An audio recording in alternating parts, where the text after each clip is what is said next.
Boa noite a todos, sejam todos bem-vindos. É uma honra tê-los aqui, participantes da nossa reunião, não é isso? E a nossa reunião é Caminho para Encontro, Caminho para a Iniciação. Esse caminho, esse encontro é justamente para lançar as sementes, lançar as possibilidades, as ideias, para que todos consigam, evidentemente, seguir seu caminho, né? No processo iniciático. O encontro é o caminho para a iniciação. Mas no momento que as pessoas entram na escola iniciática, ele entra no caminho da iniciação. Então, nós sugerimos a todos aqueles que quiserem estar no caminho da iniciação, então faça a sua inscrição já no curso peregrino da Sociedade Brasileira de Eubiose, né? Pode fazer pela internet, né? No Brasil inteiro. Faz a sua inscrição no peregrino, o primeiro grau. Né? Depois tem mais 4 graus, perfazendo 5 graus. Perfazendo esses 5 graus, então a pessoa pode entrar no que nós denominamos de série interna. Aí ele pode consultar as revelações do nosso Augusto Mestre, professor Henrique de Souza, ter acesso a toda a documentação, livros, etc., né? E fazer parte das reuniões, né? Inclusive, são três tipos de atividades, né? A atividade templária, a atividade de escola e a atividade de teatro, que chama-se a Tríplice Iniciação Eubiótica. Então, atualmente, momentaneamente, estamos fazendo online, né? Mas logo, logo, com certeza, voltaremos às nossas atividades presenciais. Então, a atividade templária é justamente ligada ao templo, né? Mantras, hinos, a transformação interna, dirigindo a nossa mente ao eterno. Atividade de escola, estudando toda a teoria da ciência iniciática das idades. E a parte de teatro, justamente a aplicação prática daquilo que nós aprendemos na iniciação, na vida diária, né? Junto aos nossos semelhantes, familiares, empresas, sociedade como um todo. Né? Sempre lembrando que todos essas lives estão no YouTube e no Facebook por vídeo. Né? As pessoas podem acessar esses vídeos, né? Não só os vídeos as lives de sábado, como também de terça-feira. Então, está à disposição. Né? Ou então pode entrar também no meu canal, né, no YouTube, né? Assim, Walter Teixeira de Andrade, e tem acesso a muitas palestras, trabalhos, né, que eu efetuei durante muitos anos, está tudo lá disponível. Tudo bem. Então, nós vamos aqui no nosso caminho, continuando a nossa parte, o nosso caminho para a iniciação, né? O encontro Caminho para a Iniciação. Nós queremos dizer que esse encontro é destinado a dar a base filosófica e iniciática para aqueles que pretendem seguir o caminho da iniciação. Né? O objetivo é a síntese do conhecimento, a fim de propiciar aos que pretendem ao caminho da iniciação informações e valores importantes para essa finalidade. Né? A outra finalidade do encontro é propiciar a reflexão a respeito do momento evolutivo em que a humanidade está vivenciando nesse início do século XXI e início da Era de Aquários. Para aqueles que já se encontram no caminho da iniciação também, o encontro visa trazer para a reflexão o que podemos fazer e realizar para nos elevarmos a um padrão vibracional e evolutivo condizente com aquilo que a lei justa e perfeita planejou para ser desenvolvido pela humanidade no terceiro milênio, justamente durante a Era de Aquário. Muito bem.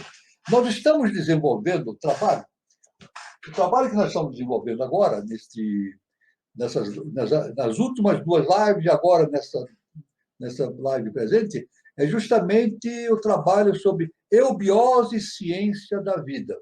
Já apresentamos a primeira e a segunda parte. Hoje vamos falar sobre a segunda parte. Né? O que significa? Estamos dando as bases, justamente, da Sociedade Brasileira de Eubiose. As informações que nós estamos passando é justamente as informações oficiais da eubiose a respeito do que é a eubiose, qual é os fundamentos, e isso é muito importante, esta difusão dessas ideias para o público em geral. Né? Então, continuando, nós já tínhamos abordado uma série de itens, né? Uma série de itens a respeito desse assunto, E vamos agora, na sequência, abordarmos todos os itens, né? O próximo item a ser abordado agora, neste exato momento, é justamente essa pergunta: o que é karma? Isso é muito importante já no início desse processo para a iniciação e da iniciação, é, focalizar nesse assunto: o que é karma? É a lei de ação e reação. Diz o adágio popular: quem semeia ventos, colhe tempestades. Então, nada mais correto do que isso, né? Quem semeia ventos, colhe tempestade. Ou, quem com ferro fere, com ferro será ferido. Também, isso, o povo diz isso, né? Assim, as nossas vicissitudes e sofrimentos, tanto de ordem material como moral, são o resultado do que praticamos ou deixamos de praticar nessa vida. Ou então em existências anteriores, porque ela é uma só, isso? Como corrente formada de muitos anéis. Somos hoje o que preparamos ontem, e seremos amanhã aquilo que fizermos hoje. Esclarece uma parábola do nosso grande mestre Jesus o Cristo. A semeadura é livre, mas a colheita será obrigatória. Se semearmos o trigo, logicamente não colheremos arroz. Jamais obteremos safra de produtos que não tenham sido plantados. Isso é uma evidência, né? As atitudes dessa existência determinam o padrão das futuras vindas ao mundo. Isto, de certa forma, explica por que uns nascem pobres e vivem miseravelmente, enquanto outros vivem à luz, abonados e vivem em graça. A lei que a tudo e a todos rege não castiga nem premia. O karma é a lei, como tal, neutro. O karma, castigo, assim como a existência vista como um vale de lágrimas, com penas distribuídas aleatoriamente por um Deus inimigo de seus filhos, pois os fazem perfeitos para castigá-los, são conceitos que o Bioge rejeita, por constituírem mais um impedimento à felicidade e prova da injustiça divina. E se não há alegria na vida nem confiança na lei, o que regula o cosmos, a existência, torna-se desbiótica, ou então não eubiótica. Então, esse é o fundamento da lei do karma. Na verdade, quando a gente ouve no sentido popular as pessoas falando, geralmente as pessoas falam em karma como algo negativo, como algo penoso, como se fosse uma cobrança de dívidas, mas não é simplesmente isso, né? Tanto que as pessoas dizem assim: esse é o meu karma, que isso fosse uma coisa pesada. Mas vamos estabelecer bem o seguinte: o karma ele não é feito para castigar, não é para corrigir, para redimir. É isso? E também o karma não é só coisas ruins, existe o karma bom também, né? Que nós entendemos como karma bom. Né? Então as pessoas dizem assim: o meu karma é muito ruim, tudo que acontece é karma, é ruim. Não, mas o karma é bom. Mas, na verdade, se nós entendemos a polaridade, a lei do bem e do mal, a polaridade, né? Nós vemos que o karma não é mal nem bem, é o necessário. É o necessário.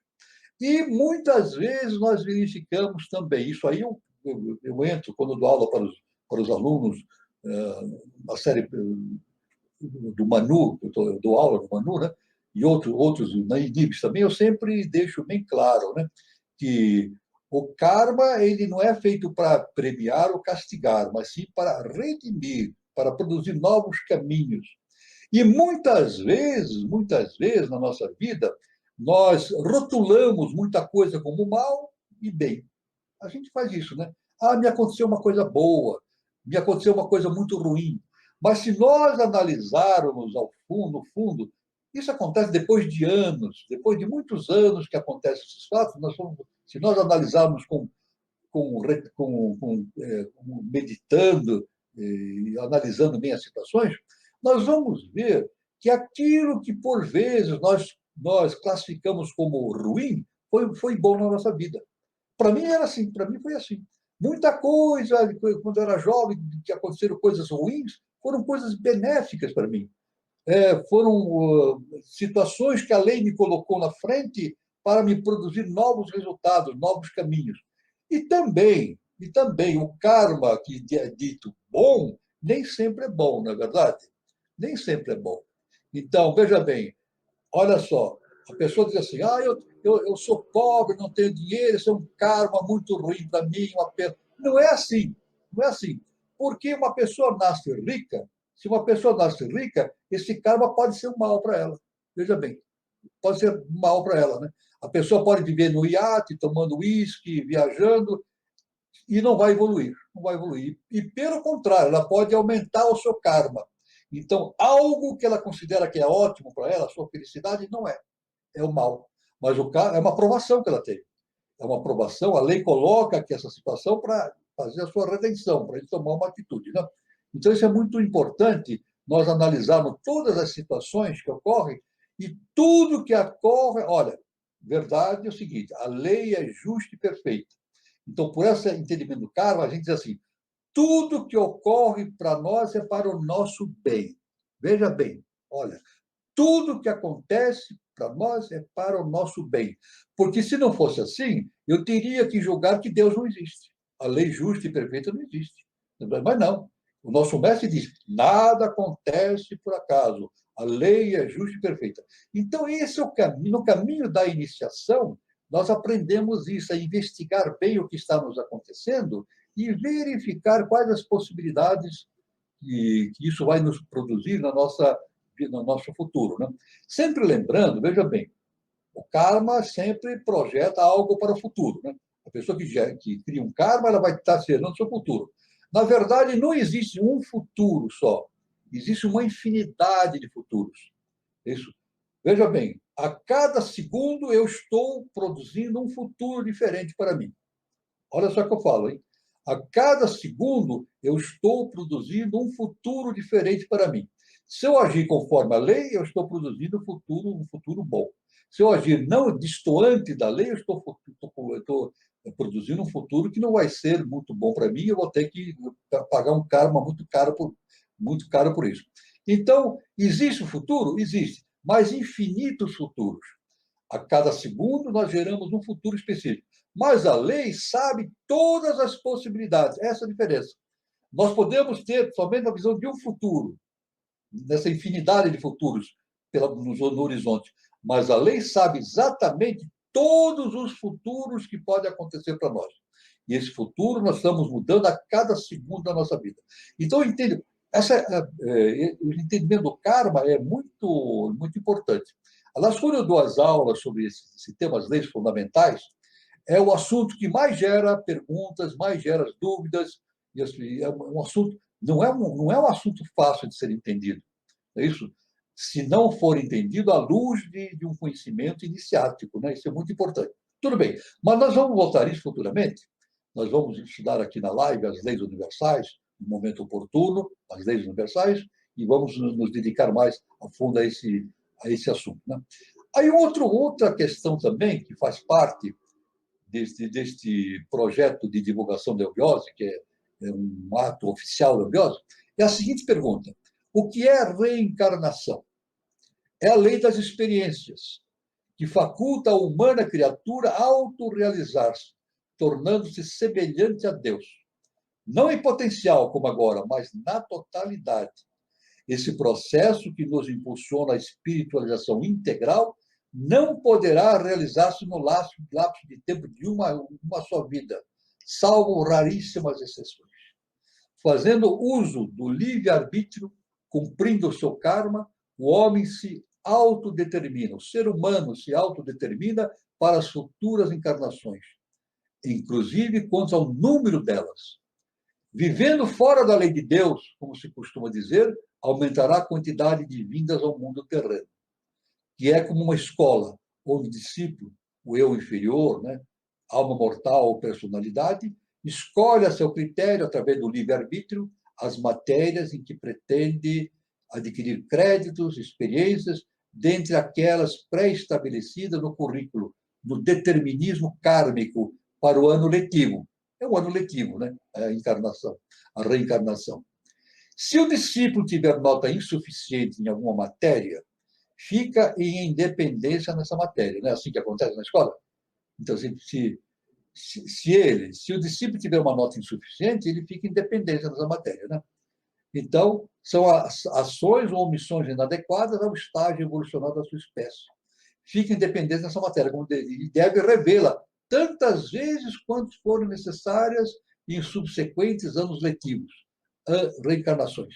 Então, é como se a gente está na escola, né? A gente passa de ano ou não passa. Se não passa, tem que repetir o ano. Né?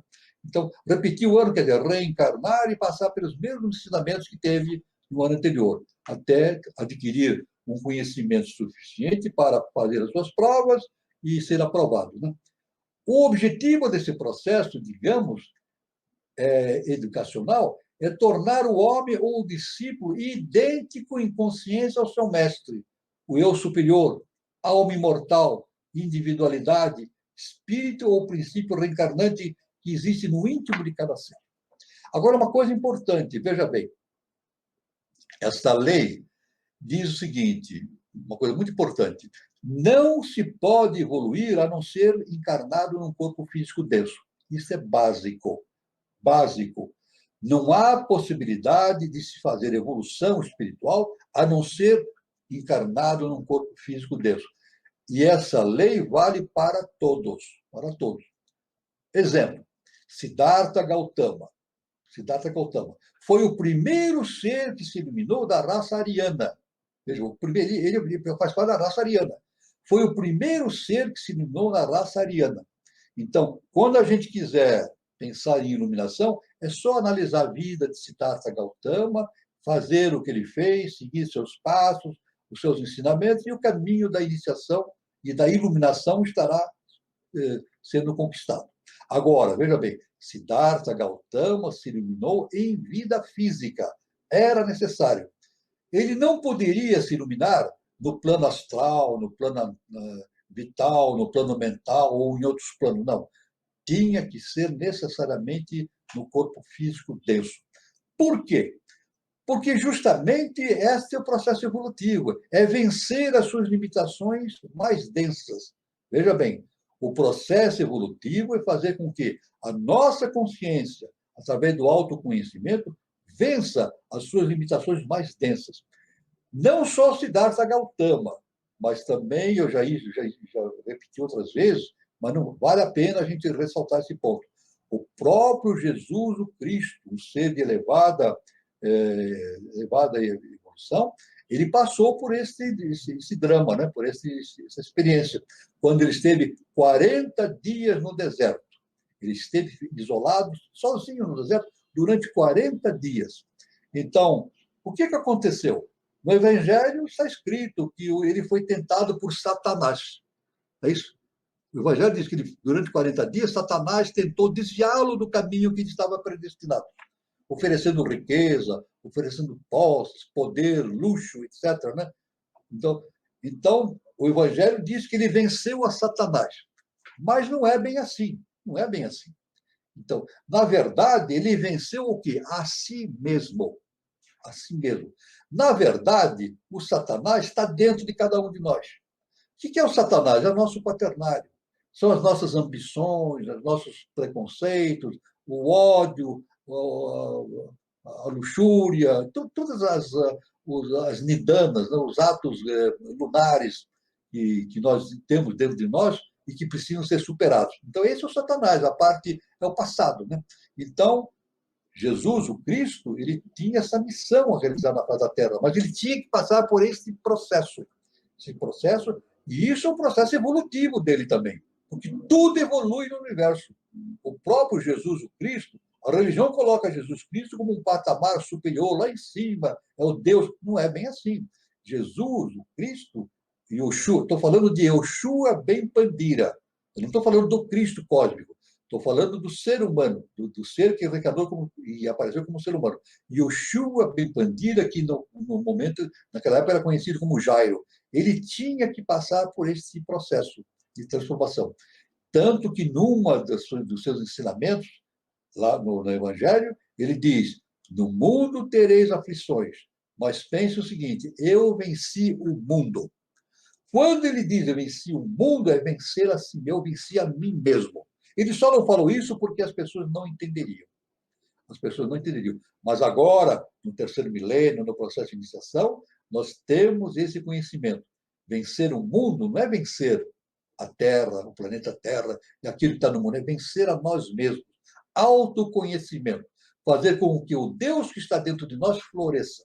É por isso, é o título do meu livro, A Aurora dos Deuses no Braço de Ouro. É a aurora dos deuses de nós. Quando nós fazemos nosso autoconhecimento, esse Deus aflora dentro de nós, é a aurora desse Deus que está dentro de nós. Né? Então, isso é muito importante, esse entendimento da reencarnação. Né? Agora, é evidente que, veja bem, somente reencarna aquele que tem um karma a ser resgatado. É isso? Então, por exemplo, Siddhartha Gautama não reencarna mais. Ele pode encarnar, ele pode assumir um corpo físico através de um processo de encarnação, mas não reencarnação. Quando nós falamos reencarnação, dizemos que a consciência está ligada à roda de Sansara. O que é a roda de Sansara? É uma roda que vai se ligando de causa e efeito, causa e efeito, causa e efeito. Cada causa dá um efeito e gera uma roda, um círculo fechado. A roda de Sansara. E nós, seres humanos, que vivemos a experiência humana, nós somos presos, pelo menos por enquanto, a essa roda de Sansara. Não é isso? As nossas atitudes geram consequências e karmas, e temos que ir girando, girando. Agora, chega um momento em que o ser humano pode o quê? Romper essa roda de Sansara. Então, ele não precisa mais reencarnar. Quando? Quando ele se torna um adepto. Pronto. O que é tornar-se um adepto? É cair fora da rede, da roda de Sansara. Não precisa mais reencarnar. Ele não reencarna, mas pode encarnar através de missão.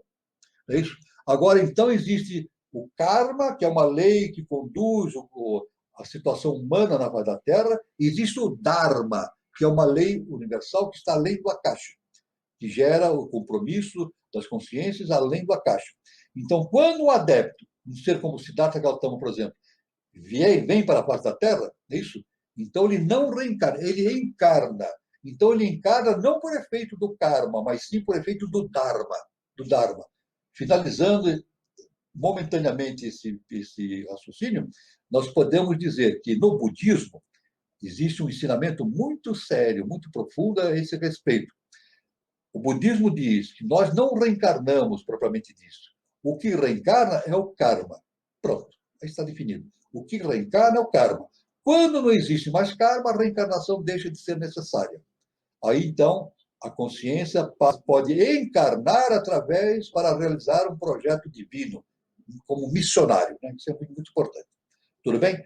Então, é um assunto muito vasto. Nós vamos entrar novamente nesse assunto, em assuntos específicos, para ver novos horizontes nessa pesquisa, mas é um assunto muito importante. Né? Outro assunto que nós verificamos aqui, eu vou passar a palavra para o nosso irmão Carlos Antônio Nascimento, para a gente ir enriquecendo a nossa conversa. Então, professor, é interessante o senhor falar sobre a roda de Sansara, né? Porque é a roda da evolução, né, professor? Exato. Enquanto a gente tem o karma, a gente tem que vir aqui, né? E superar todo esse processo para se tornar um adepto. E tem algumas pessoas ainda com dúvida em relação ao karma, professor. Então, vamos ver. O Guilherme Guazelli Neto, ele fala, o fim do karma seria o não julgar para aprender a evoluir? Como é? Não julgar? O fim do karma seria isso? Não julgar para aprender e evoluir? Não, veja bem, olha. Veja bem. O fim do karma é essa ligação que nós temos com o quaternário. Quando nós temos a ligação com o quaternário, então é regido pela lei do karma. Então, existe o julgamento. Só que o julgamento não é o que nós imaginamos, o julgamento, a lei julga para tratar com severidade e tudo mundo. Não é assim. É para reeducar, para fazer a redenção das consciências. É isso? Então, a lei produz um efeito positivo para que esse processo ocorra. E a lei é tão justa, que nós reencarnamos e não lembramos do passado. Veja que interessante. Nós reencarnamos e não nos lembramos do passado, de outras reencarnações, porque seria impossível. A lei é tão... Essa é a justiça, a sabedoria da lei. Ela nos dá essa possibilidade. Viver sem saber exatamente aquilo que nós produzimos. Imagine, veja bem, imagine eu, hoje, né? Se eu me lembrasse, olha só, suponhamos que eu pudesse me lembrar, eu no tempo lá do Coliseu Romano, né? Eu estou no Coliseu Romano lá, está o pessoal jogado na arena, os cristãos, os leões comendo os cristãos, e eu batendo palma lá, sorrindo, né? Um fim de semana alegre, né? Imagine, isso para mim seria uma coisa terrível eu enfrentar isso, né? Eu verificar os meus erros do passado. Então, a lei realmente é justa, ela paga temporariamente para dar uma chance maior para que nós nos reabilitemos. Perfeito? Então, a justiça é muito justa, né? Tanto que, por exemplo, um outro exemplo, um ser humano tira a vida de um outro ser humano numa determinada vida. Então o karma diz, tudo bem, o assassino vai ter que recuperar essa sua atitude, vai ter que refazer. Então, numa outra vida, ele vai ter esse assassinado como seu filho. Pronto. Então ele vai se casar, vai gerar um corpo físico e vai oferecer uma possibilidade de reencarnação para aquele que ele tirou a vida. Ele tirou a vida de um ser, mas ele dá novamente a vida. Então vai ser pai e filho. Só que no passado era assassino e vítima. Olha só a diferença. Seria impossível um pai e uma vítima, né, da sua vítima no passado conviverem numa vida atual, lembrando do passado. Então, a lei realmente apaga. É claro que nós vemos pelos relatos, né, o Espiritismo conta muito desses fatos, né? Muitos pais que têm pais e filhos que não se dão, tem uma aversão muito grande entre ou mãe e filho, ou seja, parentes, né, dentro da família, né? Justamente por atitudes do passado que estão sendo regeneradas ali naquele momento. Né? Aliás, devemos dizer que a família não acontece por acaso. A família é kármica, não é verdade? Eu não nasci, a minha mãe não foi por acaso que eu fui filho da minha mãe e do meu pai, não. Isso tem um karma, através dos séculos. Tá tudo interligado, está tudo relacionado, não é isso? As amizades que eu tenho, os ambientes, os parentes meus, a minha avó, meu avô, está tudo interligado. A lei provê justamente essa aproximação para fazer o reajuste, para fazer justamente o equilíbrio, a harmonia dessas consciências rumo a uma dimensão. Então, eu não sei se eu respondi a essa pessoa, que fez a pergunta. Então, não é que a pessoa se livra do julgamento. Veja bem, não é que a pessoa se livra do julgamento, não é isso. Porque, olha, no campo do Dharma existe, a lei também funciona. A pessoa tem que responder também perante, não exatamente através desse mecanismo do karma, da reencarnação, mas aqueles seres superiores que estão num processo do além a caixa, eles têm responsabilidades também de seguir a lei justa e perfeita de maneira adequada. Quer dizer, o plano é outro, porque aí nesse plano não estão envolvidas situações particulares como egoísmo, etc, etc. São outros erros que podem acontecer no nível cósmico, mas não necessariamente com aquela característica humana. Mas existe a lei, exige o cumprimento da lei exatamente, né? Todos têm que responder perante a lei. Todos, sejam mestres, sejam discípulos. Isso é muito importante, essa verificação, esse raciocínio, né? Esse entendimento. Se tiver mais alguma pergunta. Tem sim, professor Walter. O Júlio Teixeira ele faz um comentário e uma pergunta. O comentário é o seguinte: karma é lei de causa e efeito. E o efeito é, como diz o professor Walter, o necessário. Sim. Agora vem a pergunta. E o necessário de ontem, professor, serve para hoje? O necessário de quê? O necessário de ontem, de outras vidas, serve para hoje, para essa vida? Veja bem, olha, o karma, o necessário de outras vidas, se não foi suficiente, se a pessoa não deu a resposta adequada, vai repetir de ano. O karma vai se repetir. Então, o necessário de ontem, de outras vidas, pode ser o necessário de hoje também. Normalmente não acontece, mas é assim. Olha, vocês podem verificar o seguinte, olha, eu vou falar algo muito sutil. muito sutil, mas todos podem perceber isso através da sua observação das pessoas. Geralmente, a pessoa nasce e morre com a mesma característica que nasceu. Olha, observe isso. Eu já fiz essa observação. Pessoas que eu conhecia há 60, 70, ou 50, ou 40, elas permanecem se comportando da mesma maneira como antes. É muito difícil essa transformação.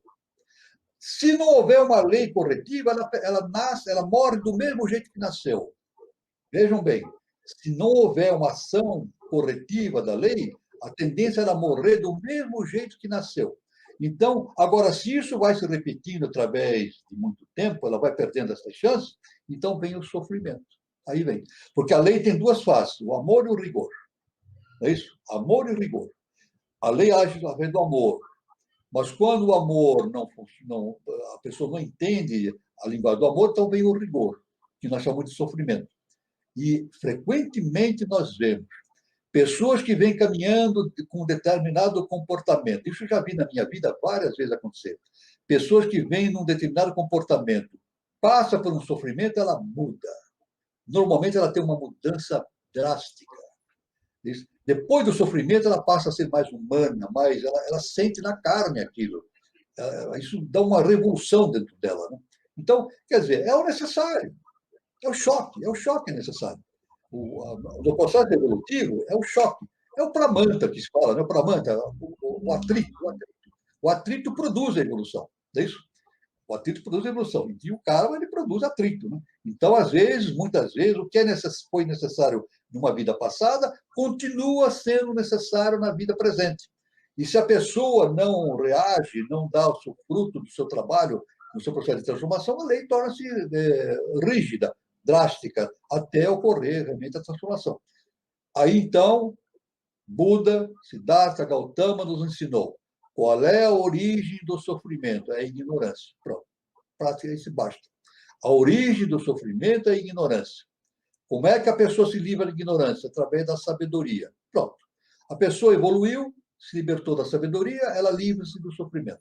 Essa é a base do ensinamento de Siddhartha Gautama e do ensinamento de Jesus Cristo e do ensinamento do nosso Augusto Mestre, professor Henrique de Souza, e ensinamento de todos os mestres que nos ensinam a respeito do nosso processo evolutivo. Eu não sei se eu respondi para o nosso irmão Júlio, mas estou à disposição. O Júlio faz uma outra pergunta, professor. Pois não. Karma, só o eterno está livre? Olha, eu não vou responder sobre o eterno, porque eu não sei o que é o eterno. Eu não sei o que é eterno. O que é o eterno? Não sei. Eu já falei para vocês. Então, é muito, eu não tenho resposta. Eu não tenho o que falar sobre o eterno, porque eu não entendo. Eu não entendo. Eu sou pequenininho. Isso. Aliás, como Sócrates, eu vou usar o meu irmão Sócrates. Tudo que sei é que nada sei. Eu vou me amparar em Sócrates, que não é dele, isso aí, né? Está lá no templo de Delfos, né? No templo de Delfos, no templo de Apolo, em Delfos está lá. Homem, conhece a ti mesmo e conhecerás os deuses do universo. Então, realmente, eu não sei o que é o eterno, o que é Deus, eu não tenho consciência. Eu entendo a sua emanação, mas de uma coisa eu sei, que tudo que é emanado na face da Terra faz parte da natureza dele. Olha, tudo que é emanado dele faz parte da natureza dele, porque nada que ocorre na Terra que não venha do nível dos arquétipos. Então, se Deus faz isso, se o Eterno faz isso, que isso faz parte do entendimento dele. Né? Mas eu não posso dizer a respeito dessas funções do Eterno, porque a própria HPB, na doutrina secreta, ela fala o seguinte, que o Eterno, o Tati, que se fala, o Eterno, ele é inabordável, o incognoscível, o incompreensível. Não é? Tanto que ela fala que o Tati é o ser e não ser ao mesmo tempo. Eu pergunto, através dessa colocação de Helena Petrum Blavatsky, eu posso entender o que é ser e não ser ao mesmo tempo? Estou fora, não tenho condições. Então, tanto que a HPB, ela não fala que o eterno é o ser, ela fala a seidade. Ela inventou uma palavra, um neologismo. Ela inventou essa palavra, seidade. Seidade quer dizer o ser e o não ser ao mesmo tempo. Mas nós não podemos entender isso. Agora, ele, o Eterno, nos conduz a esse caminho. Né? Eu não sei se nós conseguiremos esse caminho pleno, também não sei. O que o Eterno nos destina, o nosso futuro. Né? Só o Eterno sabe. Mas, de uma coisa eu sei. De uma coisa eu sei. No mundo manifestado, veja bem, no mundo manifestado, todos estão sujeitos à lei. Isso o nosso mestre fala. O nosso augusto mestre Henrique José de Souza, e numa das suas revelações, ele falou algo que merece uma meditação muito intensa sobre nós. Ele fala sobre as quedas. Isso. Normalmente as pessoas estão evoluindo e sofrem quedas. Quer dizer, não têm comportamentos adequados e sofrem quedas. E o nosso mestre fala assim, existe queda em cima, no meio e embaixo. Não precisa falar mais nada, né? Existem quedas em cima, no meio e embaixo. Então, veja bem, um Deus está sujeito a quedas também. Um ser de hierarquia está sujeito a quedas também. Se no plano dele, ele não estiver convergente com aquele Dharma, o Dharma que é específico determinado pela lei universal. Porque então não existe, é como eu disse, não existe foro privilegiado no universo. Não existe foro privilegiado. Todos obedecem à mesma lei. E, pelo contrário, veja bem, olha, aqueles que são mais evoluídos, a lei é mais rígida, mais forte. Né? Jesus o Cristo, a quem muito foi dado, muito será pedido. É simples, né? Jesus falava de maneira, os mestres falam de maneira simples, mas de maneira cósmica. A quem muito foi dado, muito será pedido. Então, o ignorante, ele recebe a ação da lei de uma forma, e um ser de hierarquia, ele recebe a lei de uma forma mais intensa, mais dura, porque ele sabe mais. Ele sabe mais. Então, isso é muito importante, esse conhecimento. Então, essa é a resposta que eu posso dar para o nosso... Não foi uma resposta, né? Eu apenas, a respeito do Eterno, eu tenho que considerar a minha profunda ignorância, né? Mas Sócrates me dá um alento. Sócrates me dá um alento a esse respeito. Professor, tudo no universo segue uma lei, mas a gente percebe que no universo e na natureza eles seguem direitinho a lei, né, universal. Será que essa questão do karma está ligada ao homem pela questão do livre-arbítrio? Aí o nosso irmão falou exatamente... parabéns pela pergunta. Enriqueceu mais ainda. Veja bem, nosso irmão Carlos falou assim, na lei, na natureza, tudo segue a lei, exatamente. Agora, qual é a diferença que existe? A lei, a natureza que o nosso irmão falou, é justamente o mundo mineral, o mundo vegetal e o mundo animal. Todos seguem a lei. Exatamente. Só que seguem a lei de maneira inconsciente. Essa é a diferença. Através do instinto. Essa é a diferença. Porque o mineral, o vegetal e o animal são consciências. A HPB fala, existe a consciência mineral, a consciência vegetal e a consciência animal. Mas são consciências que não têm o livre-arbítrio. Isso. Então, não tendo o livre-arbítrio, não existe a lei do karma. Então, ele segue o instinto. Agora, a nossa faixa evolutiva, nós estamos passando pela experiência hominal, humana, a experiência humana? Não. Nós recebemos o arquétipo, a possibilidade do livre-arbítrio. Aí surge o karma. Então, nós devemos seguir a lei conscientemente. A lei, a natureza segue o processo de lei inconscientemente, porque eles não têm o livre-arbítrio. Eles não têm essa possibilidade, esse desenvolvimento. Mas nós, como seres humanos, temos. Não só os seres humanos, mas os super-humanos também. Então, essa é a diferença. Essa é a diferença. Então, nós temos que, veja bem, nós temos que seguir a lei conscientemente, entendendo a natureza da lei, os princípios universais, etc. O que não acontece no reino animal, né? No reino animal e vegetal, não. Eles seguem exatamente só. Tanto você vê, as leis da química são leis matemáticas. Não é isso? Quem estuda química sabe isso aí. Ou física, né? São coisas matemáticas no universo inteiro. Né? As reações químicas acontecem de uma maneira matemática. Né? Água H2O, 2 moléculas de hidrogênio reúnem-se com uma de oxigênio e formam água. Isso no universo inteiro. No universo inteiro da astronomia, A água se forma dessa maneira. Dois átomos de hidrogênio com um átomo de oxigênio forma água. É uma lei universal. Mas o mineral ele segue isso, essa lei, de maneira inconsciente. Inconsciente. Ou de maneira consciente, mas não superior, humana. Né? Agora, o ser humano não, ele tem essa possibilidade. E esse realmente é a aurora dos deuses. Não é isso? Quando nós começamos a entender esse mecanismo todo, então nós nos tornamos o quê? Autores do nosso próprio destino. Um animal não faz o seu destino. Ele segue a sua vida de maneira instintiva. Mas nós podemos gerar o nosso destino. E gerando o nosso destino, nós estamos nos habilitando para fazer com que o Deus que nós existe floresça, a aurora dos deuses, que venha para fora. Então, essa diferença que o nosso irmão falou, justamente do mundo, da natureza, de maneira orgânica, né? Não consciente, e o processo humano, que é um processo que está trabalhando no processo da consciência. Né? Então, é por isso que, dentro da eubiose, isso o nosso mestre afirma, vem de HPB, desce vida e energia e sobe vida consciência. Desce uma energia, que é o arquétipo, não vai descendo, aquele projeto todo, e depois sobe vida consciência, em direção da volta à casa do Pai. Nós estamos voltando à casa do Pai, mas de maneira consciente.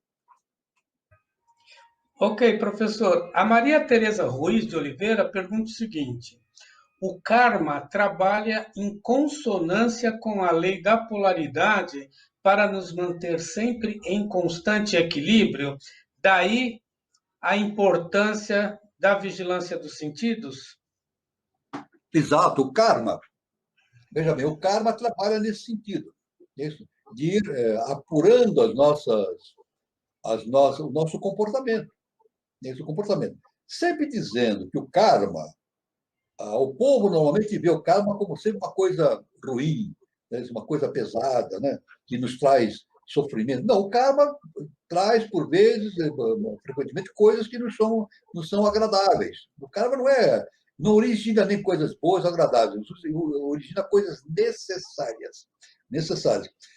E veja bem, então, essa é a questão. Nem sempre o karma, as condições que nos são dadas, que nós julgamos boas, são boas realmente. Né? Eu sempre brinco com os alunos. Né? Eu posso ganhar na loteria esportiva. Eu posso jogar na loteria, né? Então, a loteria, e ganhar 20 milhões de reais, 50 milhões, 70 milhões de reais. Aí eu vou dizer assim, que karma bom que foi o meu, né? Ganhei 70 milhões de reais. Eu pergunto, é bom? É. Agora, resta saber o que eu vou fazer com esse dinheiro. Não é verdade? Então, esse é um karma. Eu ganho 70 milhões de reais na loteria, mas eu usando mal esse dinheiro, eu posso gerar um karma de milhares de anos para resgatar. Eu posso fazer tanta bobagem com isso, tantas coisas absurdas, agredir tanto o ser humano, de me desviar tanto da lei, que o meu karma vai ser aumentado muito mais. Então, ganhar 70 milhões de reais na loteria não é karma bem bom nem mal. Não é bom nem mal. Depende do que eu vou fazer com isso. Vai depender do que eu vou fazer com isso. Se eu fizer mau uso, o meu karma vai ser bom. Agora, se eu pegar esses 70 milhões e gerar emprego, montar indústrias, e auxiliar, comprar comida para os famintos, distribuir para todo mundo, aí eu estou resgatando meu karma. Né? E vai ser bom. Então, o karma não é justamente a situação que se aparenta, mas aquilo que a gente faz com aquela situação que aparece na nossa frente. Então, aí depende do nosso livre-arbítrio e do nosso autoconhecimento. Ok, professor. E o Guilherme Guazelli Neto diz, Satanás seria a dualidade? Não, o Satanás, veja bem, olha, Sati. Sati é a manifestação. Né? Na eubiose, a gente tem até uma tríade, Om, Tat, Sat. Quem está na eubiose sabe disso. Om, Tat, Sat. O Om, que é a palavra divina de geração universal, né? É o Aum, não é isso? O Tati, que é justamente o eterno, né? Isso está na doutrina secreta, o Tati. E o Sati, que é? É a projeção no mundo. O Sati é a parte mais densa desse projeto do Om, Tat, Sat. Daí se originou Satanás. Ora, a parte mais densa em nós, o que é? O que é a nossa parte mais densa? É o nosso corpo físico, inicialmente. Depois o corpo vital, o corpo astral e o corpo mental inferior. É a nossa parte mais densa. Esse é o Satanás. Esse é o Satanás em nós. Não é verdade? Esse é o Satanás em nós. Não é isso? E, inclusive, se nós caminharmos da tríade, olha só que interessante, da tríade do quaternário inferior, é o Satanás, nós partimos para a tríade superior, entramos no mental superior, abstrato, aí é o quê? Lúcifer. Lúcifer, o mental superior. Lúcifer, aquele que deu o quê? Que originou a humanidade, nos deu a possibilidade do livre-arbítrio, na Lemúria, né? Houve uma queda da hierarquia luciferina, né? Mas por nos dar a possibilidade, trazer esse arquétipo da formação da consciência, da tríade superior. Mas se nós imaginarmos, então, o quaternário Sati, o mental superior, o mental superior como Lúcifer, nós podemos chegar no Cristo interno nosso, no ponto que é justamente o Atman, que é o nosso Cristo interno. Então, na verdade, qual é a função? Nós temos o Satanás e o Cristo lá em cima. Eu não estou falando, não estou de Yoshua Ben Pandira, o Cristo cósmico. O que nos une? O que une o Satanás com o Cristo cósmico? É Lúcifer, justamente. É a quinta coisa.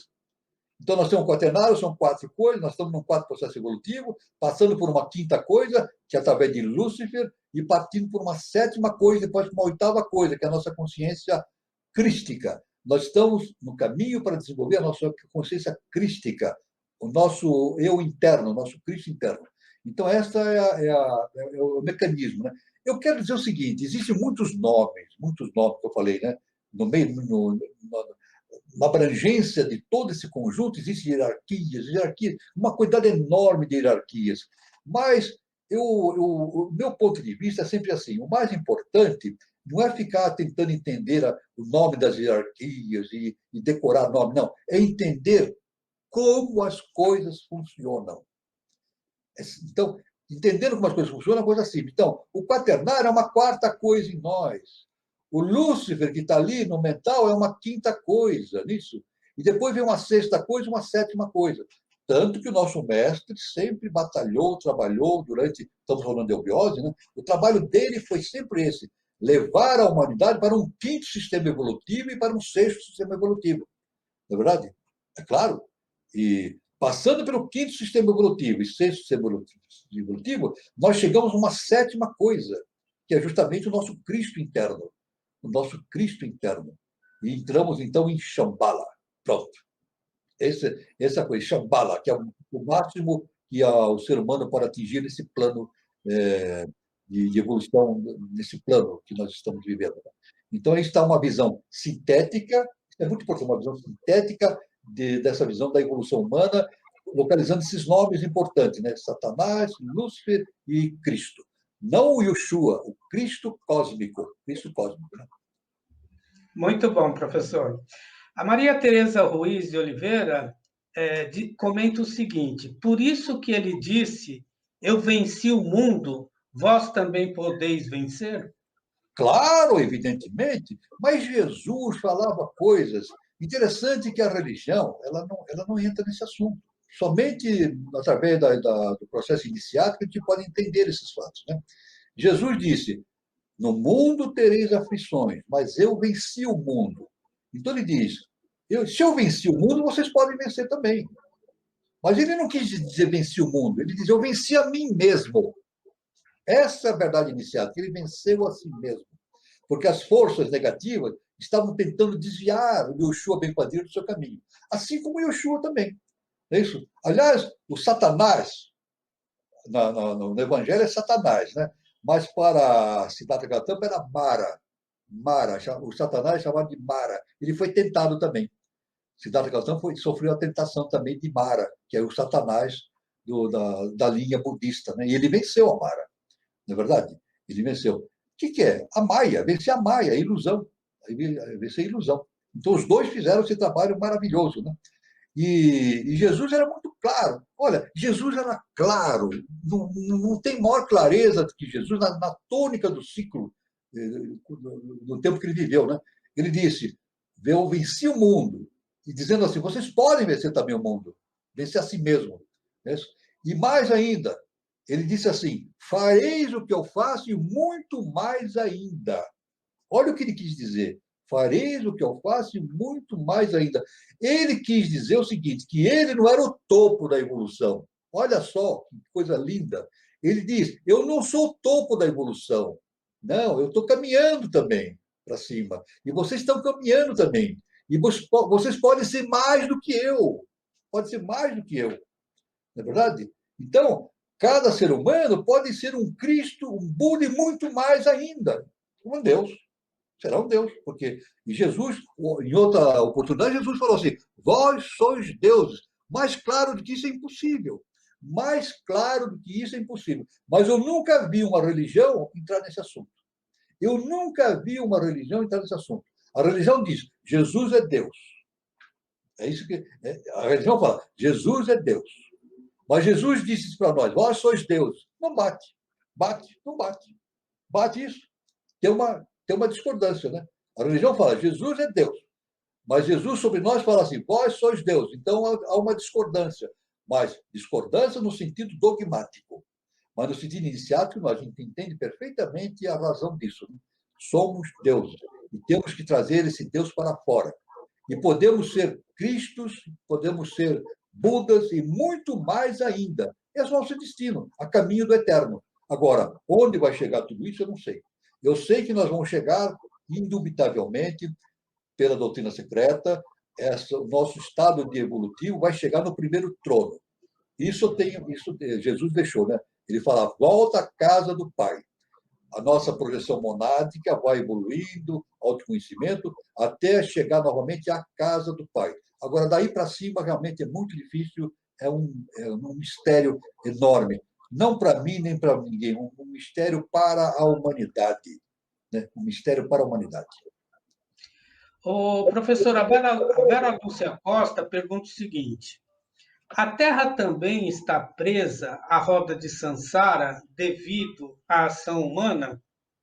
Está, todos nós. Todos nós. Por que a Terra existe? Por que a Terra existe? Porque existe o karma. Não é verdade? É o karma. Então, por que existe o planeta Terra, a humanidade? É isso, o ser humano. Cada lei do karma, dissemos isso, né? Mas na medida em que esse processo kármico vai sendo rompido, vai sendo ultrapassado, então novos processos evolutivos vão acontecendo. Nós estamos nos sutilizando cada vez mais, né? Novas raças serão mais sutis, e vão ter novos estados de consciência e assim por diante. E esse processo kármico vai diminuindo até o momento em que há um rompimento da roda de Sansara. Né? Aí, então, todo mundo passa para uma existência superior, não física mais, né? Mas não física densa. Olha, vamos dizer assim, não física densa. Mas existe físico não denso. A gente fala assim, existe o corpo físico. O corpo vital é matéria também. Não é isso? O plano astral é matéria também, só que matéria astral. O plano mental é matéria também. Existem coisas, muitas coisas. Tanto que a gente vai, nosso mestre fala de Agartha. Agartha é plano mental. Existem casas, existem construções, existem templos em Agartha. Mas a gente pergunta, mas como que pode existir templo em Agartha, no mundo de perfil? Claro, em matéria mental. É matéria mental, não é verdade? Aliás, isso aí, o próprio Espiritismo, né? A gente sabe disso, o Espiritismo, o nosso Chico Xavier, né? Lá na década de 40, ele lançou uma série de livros através do seu processo, né? E contando a respeito de vida nos mundos de perfis, etc. Interessante que a literatura espírita mostra que muitos espíritas deixaram o espiritismo dizendo que isso era fantasia, não existia. Muitos deixaram de ser espíritas por causa disso. Porque eles imaginavam que depois da morte é tudo espírito, não tem matéria. Mas tem matéria. E tanto que a pessoa desencarna ela vai viver, se ela for viver num plano astral, ela vai viver num plano material astral. Se for viver num plano vital, num plano material vital. É isso? Então, a matéria, existe matéria mais densa e mais sutil. Agora, devo dizer mais uma coisa. O nosso mundo físico não é o mais denso. Existem mais densos ainda abaixo do nosso físico denso. Existem mundos mais densos ainda do que o nosso, que nós entendemos como matéria física densa. Tem a matéria física densa e para baixo ainda existem universos mais densos. A ciência já está entrando nisso. O buraco negro. O que é o buraco negro? É uma densidade infinita. É um lugar que a matéria atinge uma densidade infinita e deixa de ser o tempo, o espaço. Isso é a ideia do buraco negro. Então, são regiões onde a densidade da matéria é extrema, abaixo disso que nós consideramos como extremamente duro e espesso, né, que é a nossa matéria. A nossa matéria mesmo é até muito leve, viu? Isso que nós consideramos matéria, nosso plano, é até muito sutil, comparando com outros planos mais sutis do universo, onde a matéria é muito mais densa. Veja bem, esse é um mistério do universo, né? Mas a ciência está começando a entender, né? Através da teoria da relatividade de Einstein, agora a física quântica, a ciência vai entrando nesses caminhos e muitas coisas vão se descortinando através de um conhecimento superior, isso já ligado ao processo iniciático, né?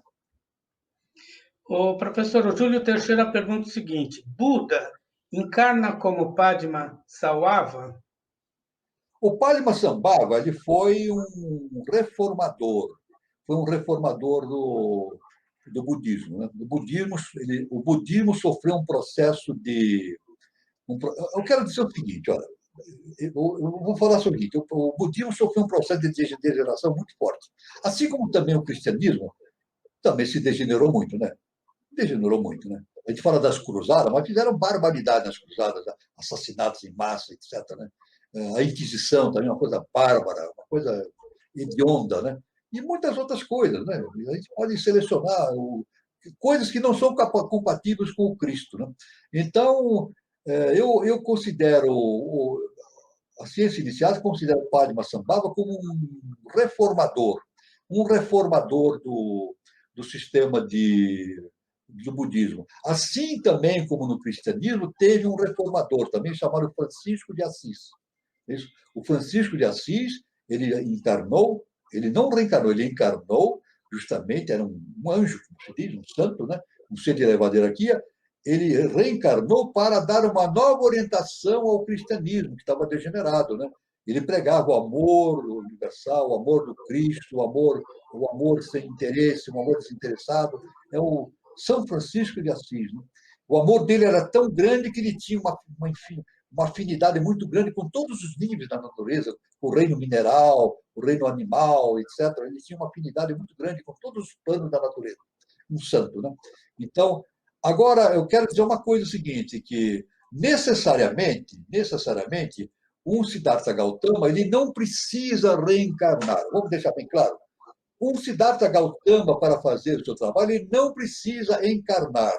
Ele pode emitir um tulco seu, isso é importante. Isso é uma coisa muito importante também. A teoria dos tulcos.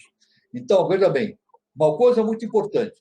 À medida que o ser vai evoluindo, ele passa esse nível justamente da consciência akáshica. Chega um momento que a evolução dele se torna tão elevada que ele não pode mais entrar no corpo físico. O corpo físico não aguenta a energia dele. Então, como é que ele faz? Ele não entra no corpo físico, mas ele emite uma projeção sua. Emite uma projeção sua para que isso se realizasse. A questão do Cristo, né? A questão do Cristo, né? Ali no Cristo, a gente tinha agindo na época do Cristo o primeiro e o segundo trono. Isso, Aquibel, é isso, e o segundo trono. O segundo trono, né? Agindo, né? Só que esse primeiro e o segundo trono não podiam se manifestar fisicamente. Então, emitiram de si projeções de si, inclusive o segundo trono era Lúcifer, né? O quinto senhor não podia se manifestar no mundo físico denso, porque não tem corpo que aguente. Então, ele emitiu de si uma projeção psicomental Lúcifer. Aí se pode reencarnar, assumir um corpo físico dele, como aconteceu. Então, normalmente, esses seres elevados, não podendo assumir um corpo físico, porque é muita energia, eles emitem de si tulcos, projeções que originam formações tulcoísticas na forma humana, né? Então, que nem Saint Germain. Saint Germain não pode assumir um corpo físico, isso, ele não pode assumir um corpo, mas ele pode emitir de si projeções, que a gente chama de tulcos, e essas projeções vão influenciando a mente dos cientistas, dos músicos, dos filósofos, dando origem a novas ideias, novas transformações na ciência, nas artes, na cultura. Então, é essa a função do Saint Germain, instalado além da caixa, né? Ele não pode reencarnar, não tem corpo que aguente uma energia dessa. Então, essa é a resposta que eu posso dar ao nosso querido irmão Júlio Teixeira. Isso. Ô, professor, a Alice Alp tem duas perguntas numa só. A primeira, os eus psicológicos seriam os elementos que produzem o karma? Saberia o senhor nos dizer quando teve início a introdução dos eus psicológicos na personalidade? Veja bem, o eu. O que é o eu? É uma boa pergunta na psicologia, né? Uma boa pergunta. O que é o eu? É isso? Eu perguntaria o seguinte: o quaternário eu posso chamar de eu? Essa é uma pergunta. Nós temos o quaternário e a tríade, não é verdade? Então eu posso chamar o eu chamo de ego. Aliás, o próprio nosso doutrina, eu esqueci o nome do psicólogo, me ajuda aí, o Freud. O próprio Freud estabeleceu, né? O id, o eu superior, o id e o ego, né? Ele determinou três instâncias. Tem uma coisa superior, uma coisa mediana e algo inferior. E realmente isso acontece. Então, nosso quaternário é o ego, é uma parte inferior. Agora, a tríade é o nosso eu superior. É o nosso eu superior que está em formação. Isso através da determinação, da possibilidade do livre-arbítrio. Então, quem vive no quaternário, iniciaticamente, nós podemos chamar de um eu. Não, ele vive no quaternário, ele vive sem livre-arbítrio, somente no quaternário, ele vive ao sabor das águas, né? E, vamos dizer assim, de maneira simbólica, vive ao sabor das águas. Quando as águas vão, ele vai flutuando, né? Ao sabor das ondas, né? Agora, quando ele desenvolve a percepção da tríade superior, ele assume o controle da sua atividade, né? Então, aliás, o próprio um grande filósofo, né? O grande filósofo, ele disse assim: penso, logo existo. Quem falou isso? É isso? Penso. Qual foi o grande filósofo que falou isso? Sócrates. Descartes. Ah, Descartes. Descartes falou o seguinte: olha, penso, logo existo. Veja bem, mas isso na maneira de ver da filosofia. Mas se nós formos ver no sentido iniciático, através da KPB, através de professor Henrique de Souza, eu posso falar de maneira mais profunda, eu posso falar o seguinte: penso, logo eu penso que existo. Penso, logo eu penso que existo. Walter, eu penso que eu sou o Walter. Eu penso, não penso? Eu tenho pensamentos. E eu penso que eu sou o Walter, que eu moro em São Paulo, nasci no ano tal, moro na rua tal, tenho tal profissão, etc. Eu me enquadro dentro de um panorama do quaternário. Então, eu penso que eu sou o Walter. Agora, uma pergunta: eu sou o Walter? Não, eu não sou o Walter. O Walter é Maia, é ilusão. O Walter é minha ilusão. E enquanto eu estiver envolvido na ilusão de que eu sou o Walter, eu não vou para frente. Não vou para frente. Eu tenho que fazer autoanálise, desenvolver o autoconhecimento e perceber que eu não sou simplesmente o Walter. E para todo mundo, Pedro, a Maria, a Joana, a Antônia, o Fernando, qualquer pessoa tem que chegar a essa conclusão que ele não é simplesmente aquilo que ele imagina ser. Penso, logo existe. Não, ele é um Deus. Veja bem, vós sois deuses. Nós temos a divindade em nós, mas só que temos que trazer essa divindade para fora. Esse é o nosso eu. Tanto que a gente fala o eu superior, né? Existe a personalidade, é isso? Que é Maia, É isso? E o eu superior. O eu superior. Tanto que, veja bem, personalidade vem de persona, que vem no sentido da máscara, né? No antigo teatro grego e romano, as pessoas usavam uma máscara para realizar o processo de comunicação com a plateia, né? Então, a máscara. Então, a personalidade é a nossa máscara. Então, eu penso que eu sou essa máscara, e não é. Não é. Eu não sou isso que eu julgo que eu sou Walter. Não, eu sou muito mais que isso. E enquanto eu permanecer nessa ilusão, eu não consigo a minha libertação para o sentido superior.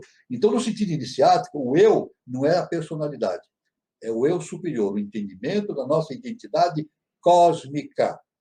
A iniciação nos leva a nos identificarmos com a nossa identidade cósmica. Somos deuses esquecidos. Então, isso é a resposta que eu posso dar. Né? Então, é claro que a psicologia é uma ciência humana, acadêmica. Ela não tem essa visão. Ela não tem essa visão. É isso. Então,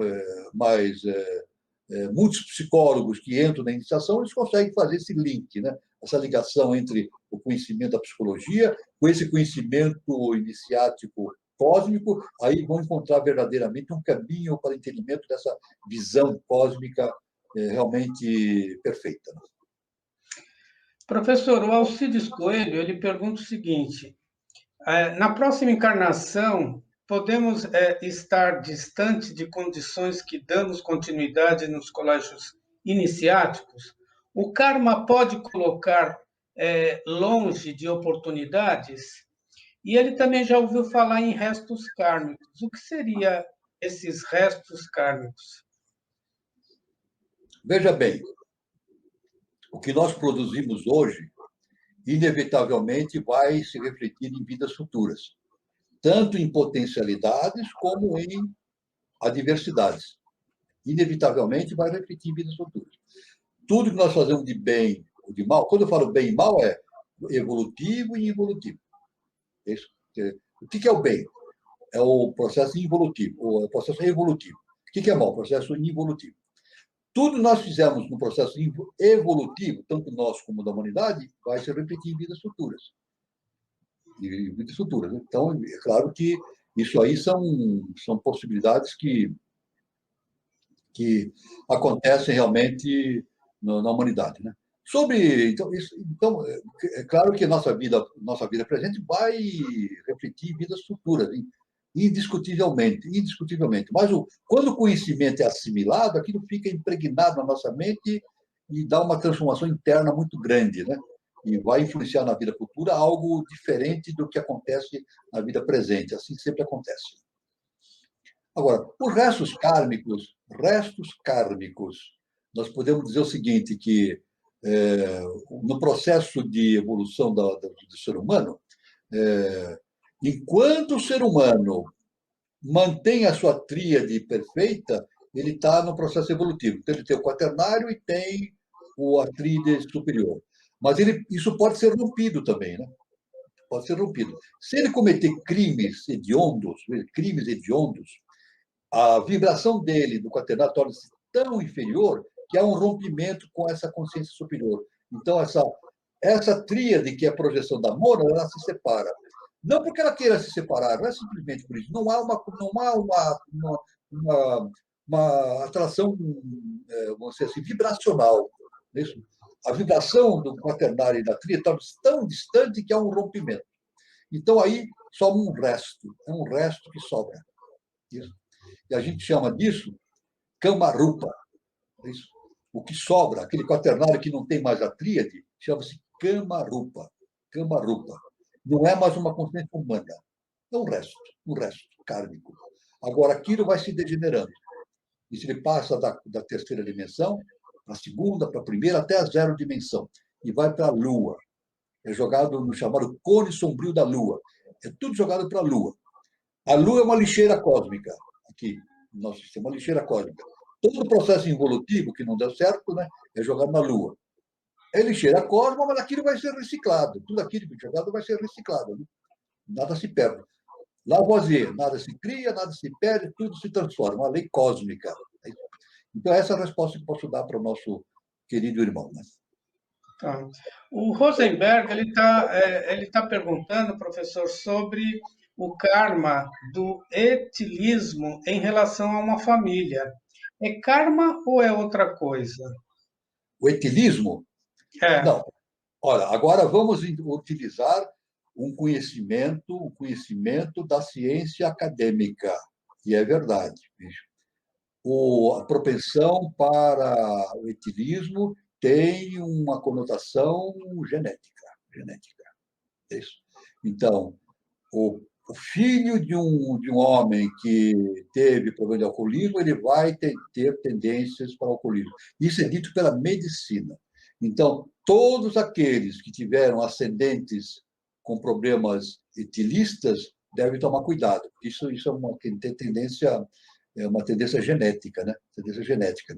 É claro que, veja bem, é claro que é karma também, né? Tudo. Quando a gente nasce numa família, é o nosso karma. Isso. O nosso mestre, o Augusto professor Henrique de Souza, numa das revelações, ele diz o seguinte: nós nascemos na família certa, na cidade certa, no país certo, no planeta certo. Ninguém está no lugar errado. Ninguém está no lugar errado.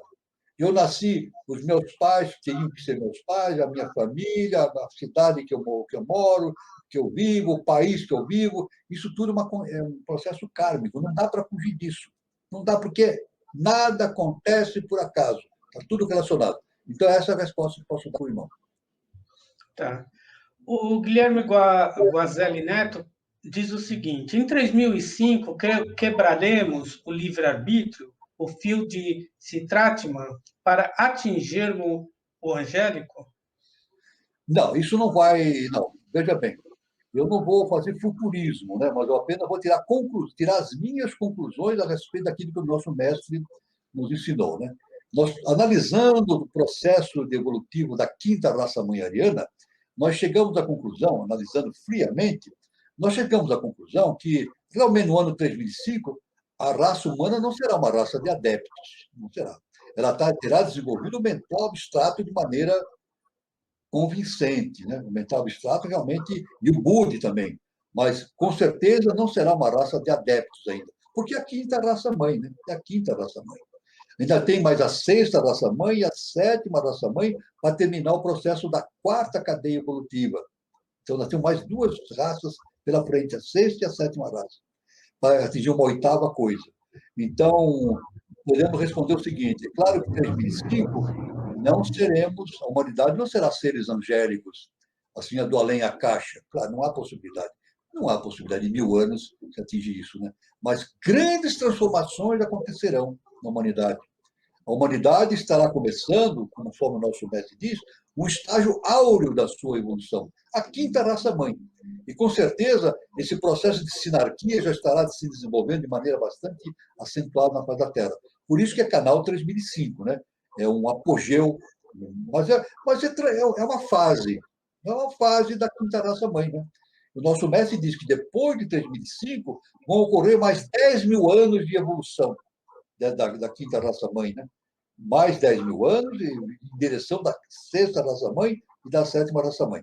Então, respondendo ao que tudo indica por esse processo evolutivo, é claro que em 3005 a humanidade não será conhecida por anjos, mas candidatos à angelitude, com certeza, candidatos à angelitude num futuro próximo, num futuro mais para frente. Né?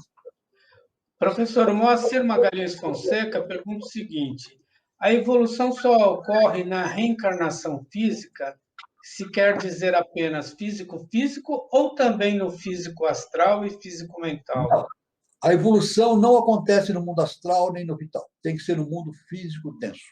É lei. Isso é lei. Por quê? Por que isso? Porque na reencarnação, a pessoa ela mergulha nos seus 7 elementos, na questão setenária, inclusive no físico denso. A questão é vencer a parte densa. É o autoconhecimento. O que é o autoconhecimento? É vencer a si mesmo.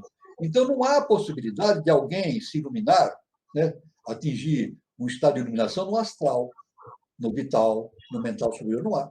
Tem que ser um físico denso. Porque ele tem que dominar o físico denso e depois passar para um estágio superior, né? Então, essa é a resposta. Não há possibilidade de se fazer evolução sem ser no mundo físico denso. Pelo menos enquanto não houver transição do humano para o super-humano. Por que nós encarnamos no físico denso? Porque nós vivemos a experiência humana. É claro que quando nós somos super-humanos, aí nós vamos viver em outros estágios evolutivos, em outras dimensões. Viveremos em outras dimensões. Não será mais necessária a reencarnação. Já falamos, né? Não é necessário mais a reencarnação. Mas enquanto o karma existir, é necessária a reencarnação, a vivência do mundo físico denso, para a superação, para que vençamos o músico físico denso. O que é vencer? O que é vencer o músico físico denso? É libertar-se da maia, da ilusão, e atingir o conhecimento cósmico, a verdade universal. Jesus falou, olha, voltamos a Jesus, olha, Jesus é tão claro, ele é tão claro que a gente nem precisa pensar muito.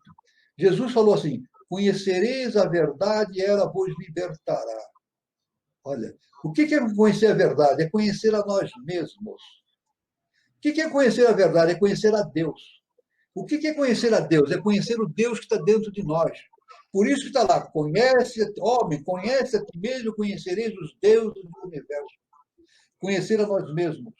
Então, esse é o processo da evolução. Não há possibilidade de evolução fora do processo reencarnatório. Agora, no momento que o indivíduo supera a experiência humana, ele deixa de ser um ser humano para ser um ser super-humano, ele vai evoluir em outros estágios evolutivos, em outras dimensões.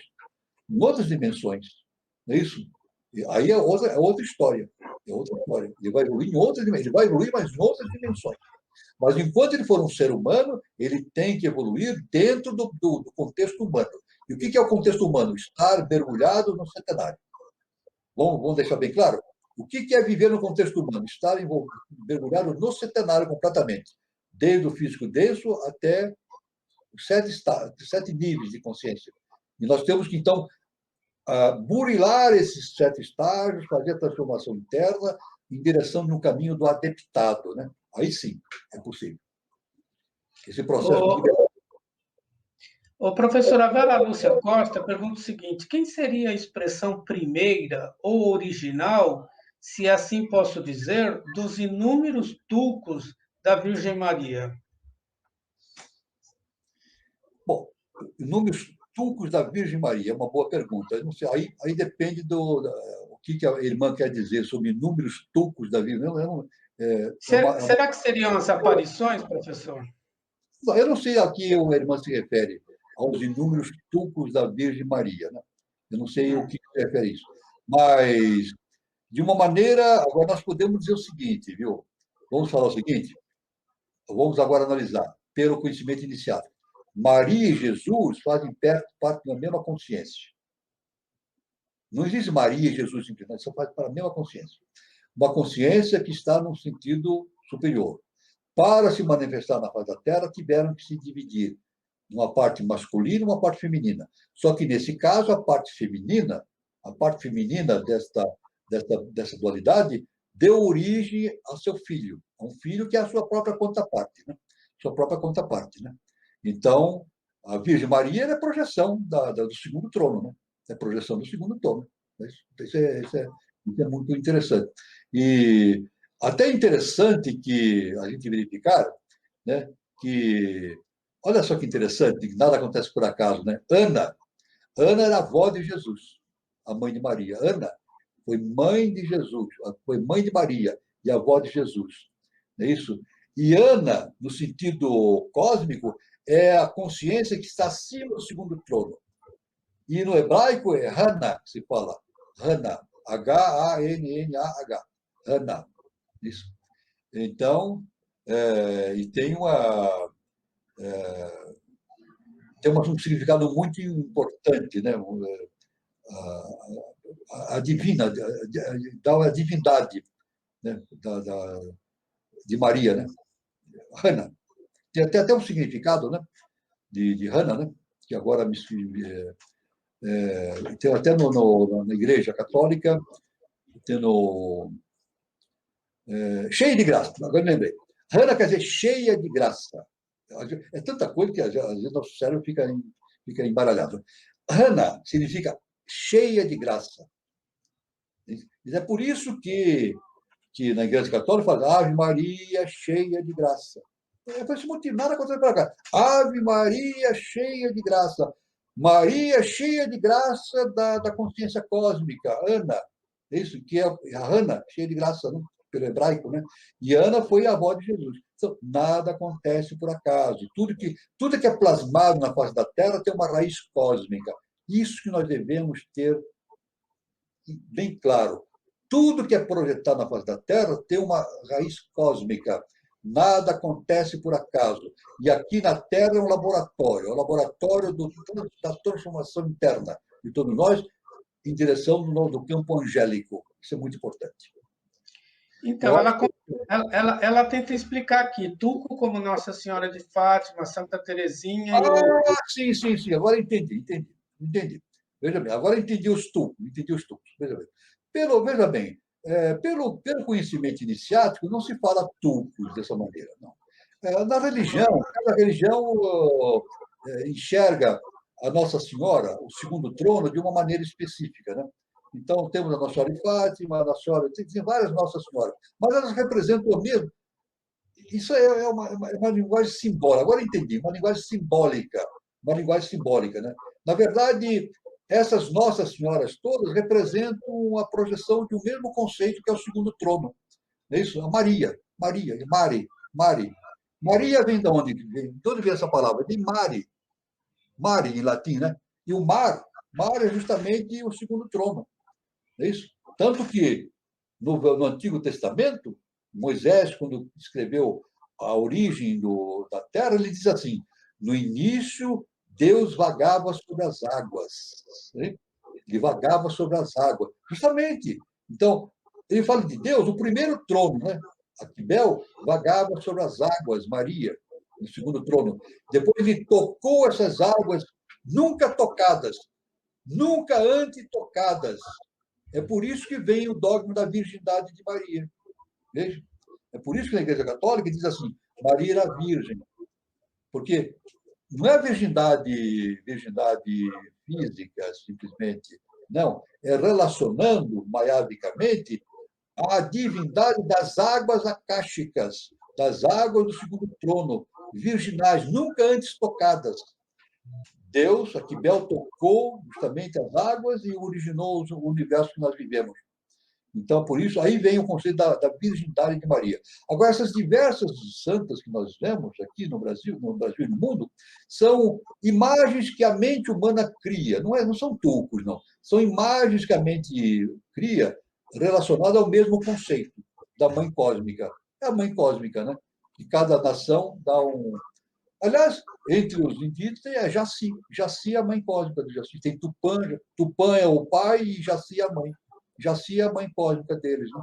Então, e essa trindade ela se manifesta em todas as épocas, em todas as civilizações, essa trindade se manifesta.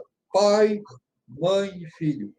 Né? Então, assim, na Igreja Católica é o Pai, o segundo plano é o Espírito Santo e o Filho. Na verdade, é o Espírito Santo. Tanto que, na tradição católica, na tradição cristã, diz que Jesus foi gerado pelo Divino Espírito Santo. Essa consciência foi projetada justamente do segundo trono, né? Para dar passagem ao primeiro trono, né? O primeiro trono, o Cristo cósmico, né? Aí dá origem ao Yeshua Pempandira, né? Que era um ser em evolução também. O assunto é muito denso, é muito vasto, né? Mas se a gente entender bem como as coisas funcionam, as coisas se clareiam, ficam bem claras. É assim. O professor, tem uma pergunta, não sei se depois o senhor deixa para outra semana. Sim. Poderia falar um pouco sobre a visão eubiótica em relação à involução e mentepsicose? Eu não sei se vai dar tempo de responder hoje. Não, eu quero dizer o seguinte, não, dá tempo, eu só vou falar o seguinte, olha, pelo conceito de metempsicose, existem muitas ideias de que uma consciência humana pode reencarnar em animais, em ratos, isso é impossível, isso é impossível. Não, isso não acontece. Não é isso. A metempsicose, entendida por esse aspecto, não. O ser humano só pode encarnar como ser humano. Não existe involução. Não existe involução. É isso. Agora, eu quero dizer o seguinte: quando o indivíduo perde a tríade, ele torna-se, então, um ser não humano. Então, um ser humano. Aí, então, ele pode vampirizar o reino animal, mineral e vegetal. É isso? Então, ele torna-se um ser, ele exerce a ação de vampirismo, né? Quando ele perde a tríade. Ele não é mais um ser humano, mas ele tem que continuar existindo, né? Então, isso aí, então ele passa a vampirizar os outros reinos, né? São chamados, nós chamamos de, como é que se chama? Tem um nome específico, né? Que eu já citei aqui. Então quer dizer o seguinte: a reencarnação somente no aspecto humano, né? Não ocorre reencarnação no sentido evolutivo. Ser humano reencarnando em animais, não, isso não acontece. Bom, chegou agora o horário de eu dar o recado, né, da roda de conversa de terça-feira, tá? Então, toda terça-feira nós temos aqui no canal 3005, tá? A nossa roda de conversa. E nesta terça-feira, a nossa roda de conversa começará mais cedo, tá? A nossa roda de conversa começará às 20h15, tá? Porque será feita em conjunto com o departamento de Santana, tá? E o departamento do Sumaré, tá? Então, nessa próxima terça-feira, tá? Eu vou pedir para o Edu colocar o folder.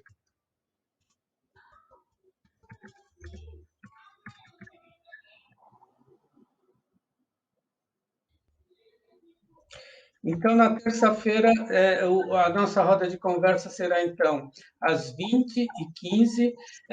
Será um tema atual, né? Um tema com dois palestrantes. Então, representando Santana, o Edu, o Eduardo fará a representação Santana, e pelo Sumaré, o Roberto Nascimento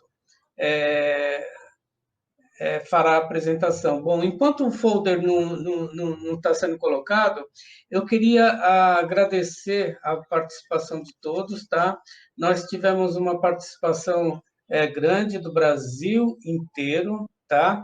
E de vários lugares do Brasil, de norte a sul, e agradecer as perguntas, né, a participação do público, e, em especial, né, professor, as perguntas, né, que eles colocam pertinente a tudo isso que a gente vem falando. Eu devo dizer que eu estou gostando muito da participação de todos. É muito importante as perguntas, essa troca de ideias, de meditação, isso é muito importante, porque só eu ficar falando não dá muito resultado. Então tem que ter essa troca de ideias, a gente vai confabulando, isso é muito importante. Agora o nosso irmão Carlos vai mostrar. Isso. Agora o Eduardo colocou aqui o folder, então é terça-feira, dia 8 de junho de 2021. Então, exclusivamente nessa terça-feira, tá?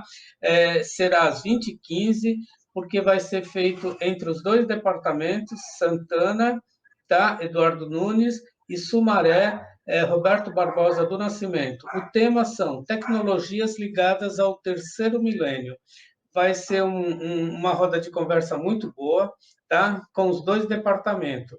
Prestigie o canal 3005 e prestigie a nossa roda de conversa na terça-feira, dia 8 de junho de 2021, lembrando novamente às 20h15, tá?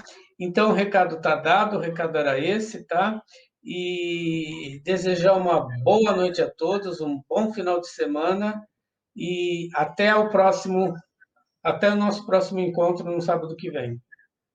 Eu também agradeço a presença dos nossos queridos irmãos, né? Até sábado que vem, até a palestra de terça-feira e até o sábado que vem. E, como sempre digo, luz, paz e amor para todos. Fiquem todos com Deus.